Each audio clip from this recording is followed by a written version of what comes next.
বিসমিল্লাহির রহমানির রহিম। প্রিয় শিক্ষার্থীবৃন্দ, আশা করছি সবাই ভালো আছো। তো গতকালকে তোমাদেরকে ফিনান্স ব্যাংকিং ও বিমার প্রথম পত্র থেকে দ্বিতীয় অধ্যায় আলোচনা করেছিলাম। তো হঠাৎ করে আমাদের আলোচনার মাঝখানে শেষ পর্যায়ে আমাদের যান্ত্রিক ত্রুটি অর্থাৎ বিদ্যুৎ চলে গেছিলো, এই জন্য আমাদের ক্লাসটা অফ হয়ে গেছিলো। তো ওইখানে যতটুকু আমি শেষ করেছি তারপর থেকে আমাদের যে আলোচনা সেটা শুরু করছি। তো সবাই মনোযোগী হবে। আচ্ছা, আমরা খেয়াল করি গত ক্লাসের একদম শেষ পর্যায়ে আমি যেটা আলোচনা করেছিলাম সেটি হচ্ছে ব্রোকার এবং হচ্ছে ডিলার। তোমাদের নিশ্চয়ই মনে আছে আমরা গত ক্লাসে আলোচনা করেছিলাম আর্থিক বাজার, অর্থাৎ আর্থিক বাজারকে আমরা দুই ভাগে ভাগ করেছিলাম। একটা হচ্ছে অর্থ বা মুদ্রা বাজার, আরেকটি হচ্ছে পুঁজি বা মূলধন বাজার। তো তারপরে আমি আলোচনা করেছিলাম যে মুদ্রা বাজার বা অর্থ বাজারের যে উপাদানগুলো আছে এই উপাদানগুলো আমি আলোচনা করেছিলাম। তো মুদ্রা বাজার বা অর্থ বাজারের যে উপাদান সে উপাদানগুলো আমরা একটু দেখে নেই। যে এখানে ট্রেজারি বিল আছে, এটা আমি আলোচনা করেছিলাম। তো ট্রেজারি বিল সরকার কর্তৃক ইস্যু করা হয়ে থাকে এবং সরকারের কি বলে ইস্যু বিভাগ থেকে এটি ইস্যু করা হয়। আর এর মধ্যেই একটা বিষয় আমি আলোচনা করেছিলাম, সেটি হচ্ছে ব্রোকার বা ডিলার। তো দেখো, ব্রোকার কাদের বলা হয় আর ডিলার কাদের বলা হয়, এটার মধ্যে একটু ডিফারেন্স আছে। আমি বলেছিলাম যে অনেকেই এটাকে সেম মনে করে, আসলে এটা সেম না, এটার মধ্যে অনেকটা ডিফারেন্স আছে। তো ব্রোকার কি ডিলার কি একটু খেয়াল করবে। ব্রোকার হচ্ছে ওই সমস্ত ব্যক্তিরা যারা বিনিয়োগকারীদের পক্ষে কোনো সম্পদ ক্রয় বিক্রয় করে। এটা কিসের বিনিময়? কমিশনের বিনিময়। অর্থাৎ ব্রোকাররা নিজেদের সম্পদ ক্রয় বিক্রয় করে না, অন্য কোনো ব্যক্তি অর্থাৎ যারা বিনিয়োগকারী ওই বিনিয়োগকারীদের পক্ষ হয়ে সে যে কোনো আর্থিক সম্পদ ক্রয় বিক্রয় করে থাকে। তো এরা কিসের বিনিময় করে থাকে? অর্থাৎ কমিশনের বিনিময়। যদি সে বেশি বিক্রি করতে পারে, একটা টার্গেট নেয় যে এতগুলো সে বিক্রি করতে পারে, তাহলে সে বেশি টাকা পাবে। তো এইটাকে আমরা বলতে পারি ব্রোকার। তার মানে বুঝলাম যে ব্রোকাররা নিজেদের জন্য কি করে না, নিজের আর্থিক সম্পদ ক্রয় বিক্রয় করে না, অন্য বিনিয়োগকারীদের পক্ষ হয়ে সে তাদের আর্থিক সম্পদ ক্রয় বিক্রয় করে থাকে। তো এক্ষেত্রে সে কমিশন পায়, কমিশনের বিনিময়ে সেই কাজগুলো করে থাকে। এরপর আসো ডিলার। তো ডিলার হচ্ছে ওই সমস্ত ব্যক্তিগণ যারা নিজেদের জন্য আর্থিক সম্পদ ক্রয় বিক্রয় করে থাকে। এক্ষেত্রে কিন্তু তারা কিন্তু কমিশন পায় না, অর্থাৎ যদি বেশি লাভ করতে পারে এটা নিজেরই থাকবে, অন্য কারো কাছ থেকে সে কমিশনের বিনিময়ে কাজ করে না, অর্থাৎ নিজেই করে। তো দুইটার মধ্যে পার্থক্য আমি কি দেখলাম? যে ব্রোকাররা নিজেদের সম্পদ ক্রয় বিক্রয় করে না, অন্য কোনো বিনিয়োগকারীর পক্ষ হয়ে তাদের আর্থিক সম্পদ ক্রয় বিক্রয় করে কমিশনের বিনিময়ে। এবং ডিলাররা হচ্ছে ব্যক্তিগতভাবে তাদের নিজেদের আর্থিক সম্পদ ক্রয় বিক্রয় করে থাকে। তো আশা করি যে ব্রোকার এবং ডিলার এই দুইটার মধ্যে পার্থক্য কি তোমরা বুঝতে পেরেছো। তো তারপরে আমাদের আজকের আবার আলোচনায় চলে যাচ্ছি। ট্রেজারি বিল আমি আলোচনা করেছি, তাই আর আলোচনা করছি না। এরপর আমরা যে আলোচনাটা করব সেটা হচ্ছে বাণিজ্যিক কাগজ। একটু খেয়াল করবে, বাণিজ্যিক কাগজকে আমরা ইংলিশে বলতে পারি কমার্শিয়াল পেপার। বর্তমানে আমি যদি বলি, বর্তমানে অনেক আমাদের যে ব্যবসায়ের ক্ষেত্রে এই বাণিজ্যিক কাগজ ব্যাপকভাবে ব্যবহার করা হয়ে থাকে, তোমরা জানো। তো আমি আবার বলছি যে বাণিজ্যিক কাগজ বর্তমান ব্যবসা বাণিজ্যের ক্ষেত্রে অনেকভাবে ব্যবহার করা হয়। তো এটা মুদ্রা বা অর্থ বাজারের একটি অন্যতম উপাদান বা হাতিয়ার। এটি স্বল্প মেয়াদের ভিত্তিতে আমরা যে আর্থিক সম্পদ ক্রয় বিক্রয় করি তার একটি মাধ্যম। তো বাণিজ্যিক কাগজের সংজ্ঞাটা আমাদের জানা উচিত। তো আমাদের বাণিজ্যিক কাগজের সংজ্ঞা আমরা কিভাবে জানবো একটু খেয়াল করো। বাণিজ্যিক কাগজ বলতে কি বুঝি একটু জেনে নেও। যে বাণিজ্যিক কাগজ হচ্ছে স্বল্প মেয়াদি, আবার বলছি, বাণিজ্যিক কাগজ হচ্ছে স্বল্প মেয়াদি জামানতবিহীন একটি অঙ্গীকারপত্র যা মুদ্রা বাজারে বিক্রয় করে নামকরা কোম্পানি অর্থ সংগ্রহ করে। তো আবার বলছি, বাণিজ্যিক কাগজ হচ্ছে বাণিজ্যিক কাগজ হচ্ছে স্বল্প মেয়াদী, বাণিজ্যিক কাগজ হচ্ছে স্বল্প মেয়াদী, জামানতবিহীন। স্বল্প, এই কথাটা মনে রাখতে হবে, স্বল্প মেয়াদী এবং জামানতবিহীন। অর্থাৎ এই বাণিজ্যিক কাগজের ক্ষেত্রে কোনো জামানত রাখা হয় না। এই জামানতবিহীন একটি স্বল্প মেয়াদী ঋণের দলিল যা বিক্রি করে কোনো নামকরা কোম্পানি অর্থ সংগ্রহ করতে পারে। তাহলে এখান থেকে আমাদের বাণিজ্যিক কাগজ থেকে কয়েকটা বিষয় আমাকে মনে রাখতে হবে। এটি হচ্ছে স্বল্প মেয়াদী একটি ঋণের দলিল যা নামকরা কিছু কোম্পানি আছে, তারা তাদের অর্থের প্রয়োজন হলে জনগণের কাছে বিক্রি করে অর্থ সংগ্রহ করতে পারে। তো এক্ষেত্রে কোনো জামানত লাগে না।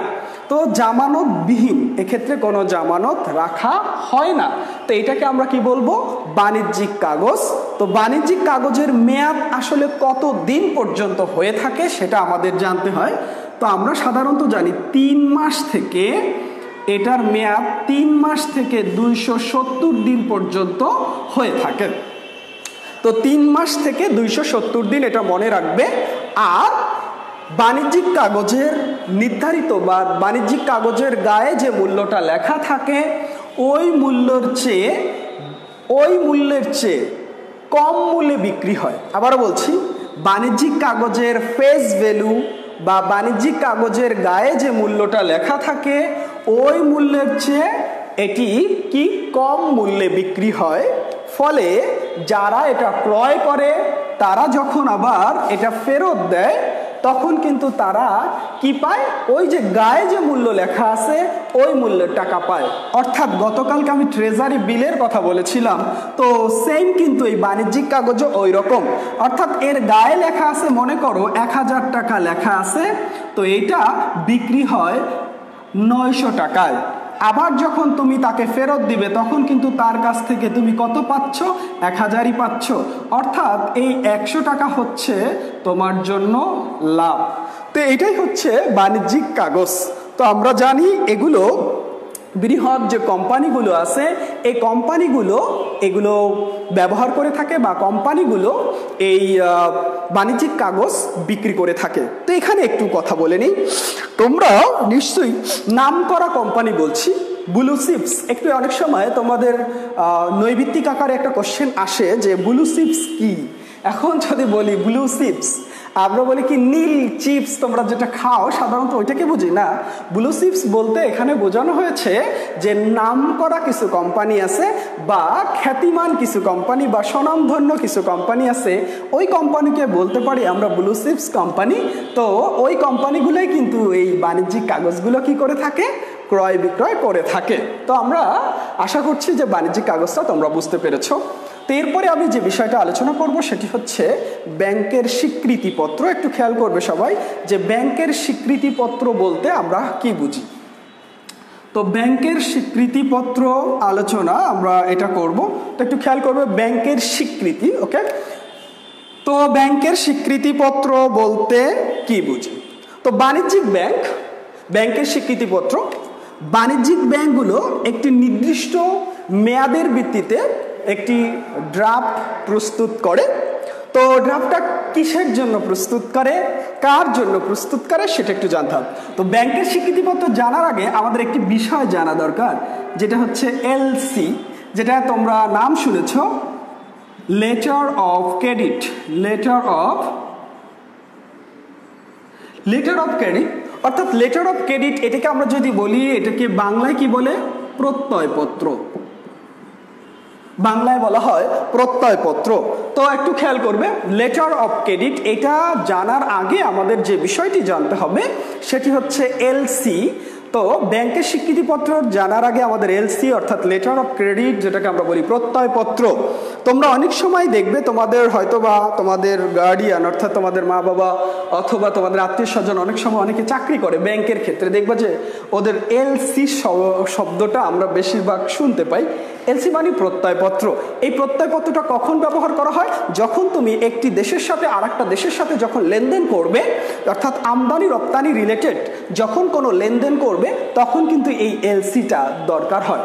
অর্থাৎ আমদানিকারক এবং রপ্তানিকারকের মধ্যে একটি সম্পর্ক তৈরি করে দিবে ব্যাংক। তাহলে যে পত্রের মাধ্যমে ব্যাংক দুটি পক্ষের মধ্যে অর্থাৎ আমদানিকারক এবং রপ্তানিকারকের মধ্যে একটা সম্পর্ক তৈরি করে দিবে, সেটাকে আমরা কি বলতে পারি? ব্যাংকের স্বীকৃতিপত্র। অর্থাৎ ব্যাংক স্বীকৃতি দেয় যে আমদানিকারক কোনো কারণে অর্থ পরিশোধ করতে ব্যর্থ হলে অবশ্যই তার পক্ষ হয়ে ব্যাংক পরিশোধ করে দিবে। এই জন্য কিন্তু আমদানিকারক অর্থাৎ রপ্তানিকারক নিশ্চিন্ত থাকে আমদানিকারকের কাছে পণ্য বিক্রি করতে। তো আমরা যদি বলি, একটা উদাহরণের মাধ্যমে আমি যদি দেই, মনে করো তুমি বিদেশ থেকে পণ্য ক্রয় করতে চাও, মনে করো তুমি জার্মান অথবা আমেরিকায় যে কোনো জায়গা থেকে তুমি পণ্য ক্রয় করবে। তো ওই দেশে যে পণ্য তোমার কাছে বিক্রি করবে ওই লোকটা হচ্ছে কি? রপ্তানিকারক। আর তুমি কিনতে চাচ্ছ, তুমি হচ্ছ আমদানিকারক। তো এখন ওই দেশের তুমি কাজ করতেছো এবং আমাদের দেশের একটা ব্যাংক এবং ওই দেশে ওই ব্যাংকটাই, তো ওই ব্যাংক আরেক ব্যাংকের সাথে আমাদের একটা সম্পর্ক তৈরি করবে যে কোনো কারণে যদি এই রপ্তানিকারক আমদানিকারক টাকা দিতে ব্যর্থ হয়, তখন কিন্তু ওই ব্যাংক স্বীকৃতি দেবে যে আমি অবশ্যই টাকাটা পরিশোধ করে দিব। এই যে আমদানিকারক এবং রপ্তানিকারকের পক্ষ হয়ে একটা ব্যাংক স্বীকৃতি দেয়, যে এই স্বীকৃতিপত্রটাকে আমরা বলতে পারি ব্যাংকের স্বীকৃতিপত্র। তো এই ব্যাংকের স্বীকৃতিপত্রটাও কিন্তু আমাদের এই মুদ্রা বা অর্থবাজারের একটি উপাদান এবং স্বল্প মেয়াদের ভিত্তিতে এই ব্যাংকের স্বীকৃতিপত্রটা হয়ে থাকে। তো আমরা এটার সময়সীমাটাও হয়ে থাকে 30 থেকে 180 দিন। এটার সময়সীমা হয়ে থাকে কত? 30 থেকে 180 দিন। 30 থেকে 180 দিন সময় হয়ে থাকে। তো ব্যাংকের স্বীকৃতিপত্রের সময়টা কত হয়ে থাকে? 30 থেকে 180 দিন। একটু এগুলো কিন্তু মনে রাখবে, কারণ তোমার নৈবিত্তিক হিসাবে আমাদের অনেক কোশ্চেন এখানে কিন্তু চলে আসে। তো যাই হোক, এটা হচ্ছে আমাদের ব্যাংকের স্বীকৃতিপত্র। এরপর আমরা যে বিষয়টি আলোচনা করব সেটি হচ্ছে হস্তান্তরযোগ্য আমানত সার্টিফিকেট। হস্তান্তর মানে কি? একজনের হাত থেকে আরেকজনের হাত বদল হচ্ছে, সেটাকে আমরা একজনের মালিকানা থেকে আরেকজনের মালিকানা স্থানান্তরিত হচ্ছে, এটাকে আমরা বলি হস্তান্তরযোগ্য আমানত সার্টিফিকেট। এটাও কিন্তু আমরা জানি যে মুদ্রা বা অর্থবাজারের অন্যতম একটি হাতিয়ার এবং এটা স্বল্প মেয়াদের ভিত্তিতে এটিও হয়ে থাকে। তো আমরা একটু এটা সংজ্ঞাটা একটু জেনে নিব। হস্তান্তরযোগ্য আমানত সার্টিফিকেট বলতে আমরা কি বুঝি এটা আগে আমরা জেনে নিব। তো দেখো আমি সংজ্ঞাটা বলছি, একটু খেয়াল করো। বাণিজ্যিক পত্র যেটা হস্তান্তরযোগ্য, বাণিজ্যিক ব্যাংকগুলো নির্দিষ্ট সুদের হারে, এটা মনে রাখবে, বাণিজ্যিক ব্যাংকগুলো নির্দিষ্ট সুদের হারে আমানতের ভিত্তিতে, একটু খেয়াল বলছি যে বাণিজ্যিক ব্যাংকগুলো নির্দিষ্ট সুদের হারে আমানতের ভিত্তিতে যে ঋণ বা ঋণের দলিল জনগণের কাছে বিক্রি করে অর্থ সংগ্রহের জন্য, সেই সার্টিফিকেটকে হস্তান্তরযোগ্য আমানত সার্টিফিকেট বলে। তো এক্ষেত্রে ব্যাংক হস্তান্তরের ক্ষেত্রে খেয়াল করবে যে সে নির্দিষ্ট সুদের হারে নির্দিষ্ট সুদ দিবে। মনে করো তার অর্থের দরকার হচ্ছে, তোমার কাছে বিক্রি করছে, এখন বলছে আপনি এটা কিনেন, তো নির্দিষ্ট এখানে সুদ আছে, একটা নির্দিষ্ট সময় পরে যখন তুমি আবার তার কাছে ফেরত দিবে সেক্ষেত্রে কিন্তু তাকে এই নির্দিষ্ট সুদের হারে টাকা জমা দিচ্ছ। তার বিপরীতে সে তোমার কাছ থেকে আমানত নিচ্ছে। আমানত বলতে আমরা বুঝে থাকি যে কোনো কিছু তার কাছে গচ্ছিত রাখা, জমা রাখা, যদি কোনো কারণে তুমি টাকা পরিশোধ না করো সেক্ষেত্রে সে এটা বিক্রি করে অর্থ সংগ্রহ করতে পারে। তো এই যে হস্তান্তরযোগ্য সার্টিফিকেট, যে আমি আবারও বলছি, তোমরা আবার শুনে নাও, যে বাণিজ্যিক ব্যাংকগুলো নির্দিষ্ট সুদের হারে আমানত বা টাকা আমানত নেওয়ার বিপরীতে যে স্বল্প মেয়াদী সার্টিফিকেট বাজারে ছাড়ে তাকে হস্তান্তরযোগ্য আমানত সার্টিফিকেট বলে। তো নির্দিষ্ট সুদের হারে বাণিজ্যিক ব্যাংকগুলো আমানত বা আমানতের বিপরীতে যে স্বল্প মেয়াদী ঋণ বা স্বল্প মেয়াদী সার্টিফিকেট বিক্রয়ের জন্য বাজারে ছাড়ে তাকে হস্তান্তরযোগ্য আমানত সার্টিফিকেট বলে। তো আমরা এটা নিশ্চয়ই বুঝতে পেরেছি যে আমাদের দেশে যে বাণিজ্যিক ব্যাংকগুলো আছে, এই বাণিজ্যিক ব্যাংকগুলো এই হস্তান্তরযোগ্য আমানত সার্টিফিকেট জনগণের কাছে বিক্রি করে থাকেন। তো যাই হোক, এটা আমরা বুঝতে পেরেছি। এরপর আরেকটা বিষয় আছে, সেটি হচ্ছে পুনঃক্রয় চুক্তি। খেয়াল করবে, পুনঃক্রয় চুক্তি নাম থেকে বোঝা যাচ্ছে পুনঃক্রয়, অর্থাৎ একবার মানে আবার সে ক্রয় করতে পারবে, এটাকে বলে পুনঃক্রয়। তো এখানে আমরা পুনঃক্রয়টা কি আসলে, এটাও কি একটি স্বল্পমেয়াদী সিকিউরিটিস, এটা হচ্ছে একটি স্বল্পমেয়াদী সিকিউরিটিস এবং মুদ্রা ও অর্থ বাজারের একটি বিশেষ উপাদান। তো এখানে একটা নির্দিষ্ট সময় পরে এখানে বলা হয়েছে যে এখানে একটা এই পুনঃক্রয় চুক্তির মধ্যে নির্দিষ্ট একটি সময় পরে যে যিনি বিক্রেতা তিনি বলে দেয় যে নির্দিষ্ট সময় পরে আমি আবার আপনার কাছে বিক্রি করব, ভালো কথা, কিন্তু একটা নির্দিষ্ট সময় পরে আমি আবার আপনার কাছ থেকে ক্রয় করে নিব।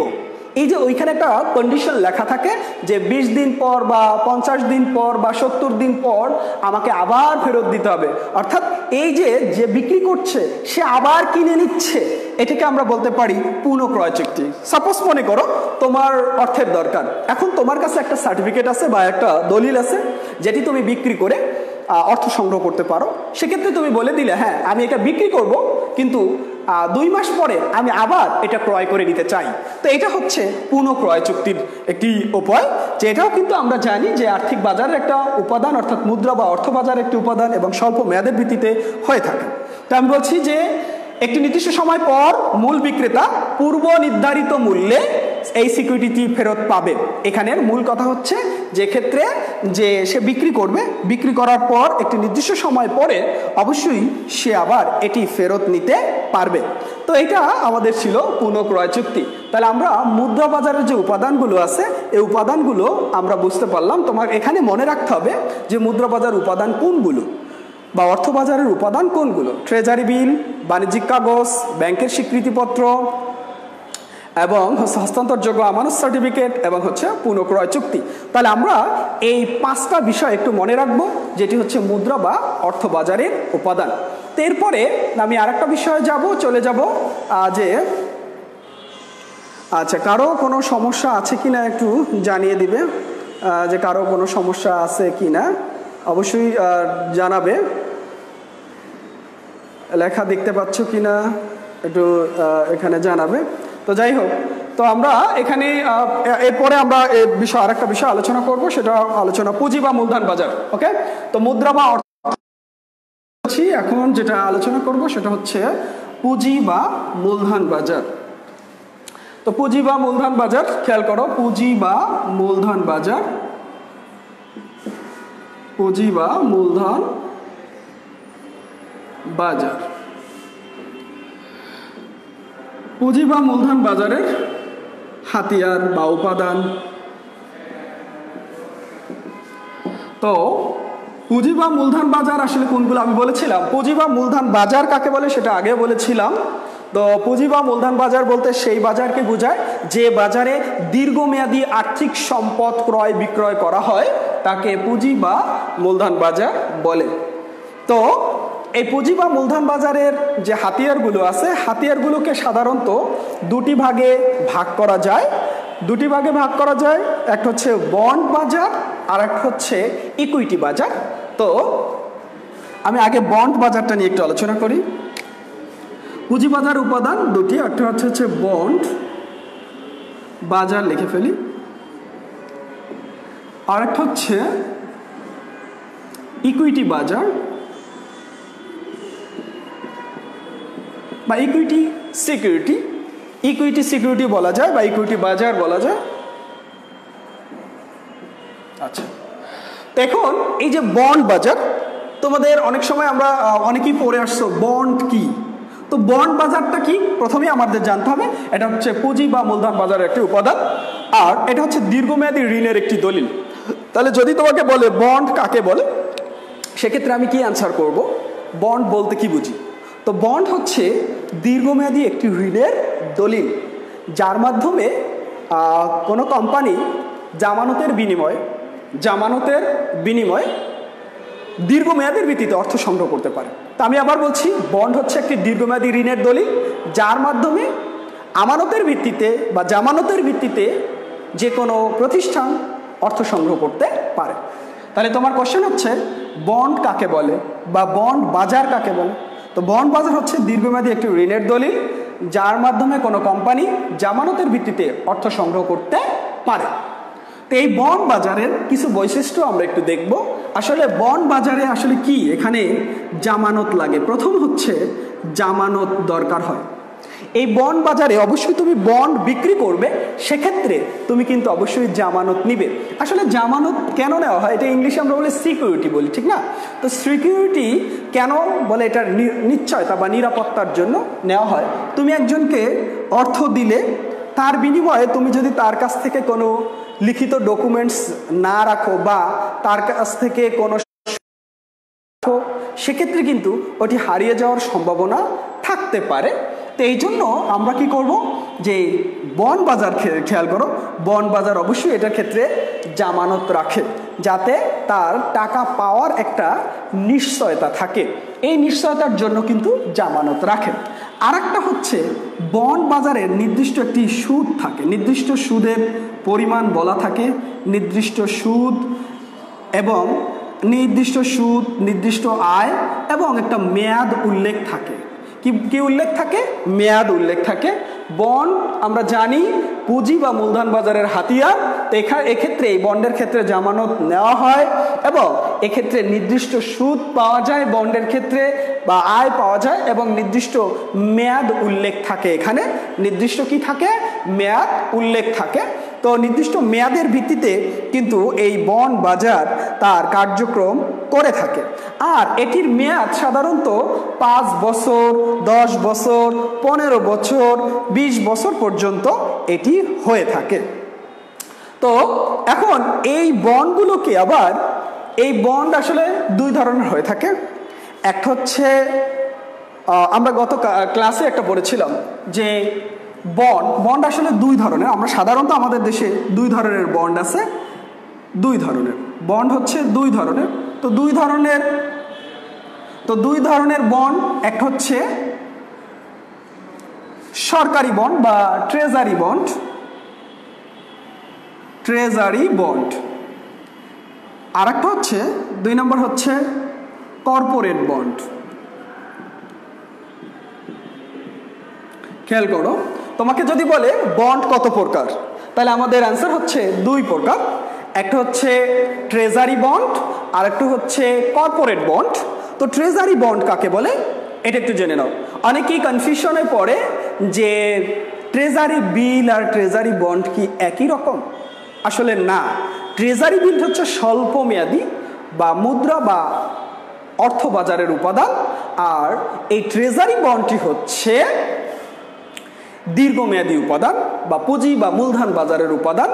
এটি দীর্ঘমেয়াদের ভিত্তিতে হয়ে থাকে, অর্থাৎ 5 বছর 10 বছরের জন্য হয়ে থাকে। আর ট্রেজারি বিলটা কিন্তু 1 বছরের জন্য হয়ে থাকে, 1 বছর বা 1 বছরের কম সময়ের মধ্যে হয়ে থাকে। এখানে কেন ট্রেজারি বন্ড দিয়েছি, এটাও কিন্তু সরকারের বিভাগ থেকে, সরকারের বন্ড বিভাগ থেকে বা ইস্যু করা হয়ে থাকে, এই জন্য এটা ট্রেজারি বন্ড হয়েছে। এর হচ্ছে কর্পোরেট বন্ড। অর্থাৎ কর্পোরেট বন্ড মানে কি?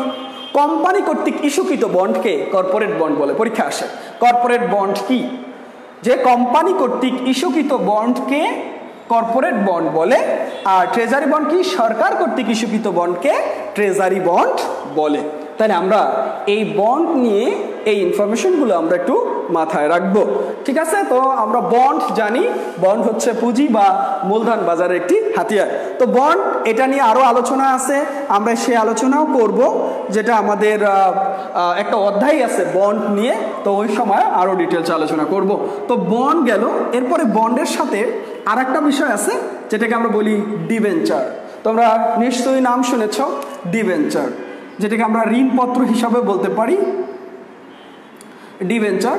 তো এই ডিবেঞ্চার আর বন্ডের মধ্যে সেম দুইটা, তবে একটু পার্থক্য আছে। যে আমরা দেখেছি বন্ডের ক্ষেত্রে জামানত লাগে, বাট এই ডিবেঞ্চার হচ্ছে জামানতবিহীন। জামানত, এটা হচ্ছে মূল পার্থক্য। জামানতবিহীন একটি ঋণের দলিল, এটা হচ্ছে জামানতবিহীন ঋণের দলিল। তাহলে তোমাকে যদি কোশ্চেন করা হয় ডিবেঞ্চার কি, তাহলে আমরা বলবো ডিবেঞ্চার হচ্ছে একটি জামানতবিহীন ঋণের দলিল, যার মাধ্যমে কোনো কোম্পানি দীর্ঘমেয়াদের ভিত্তিতে অর্থ সংগ্রহ করতে পারে।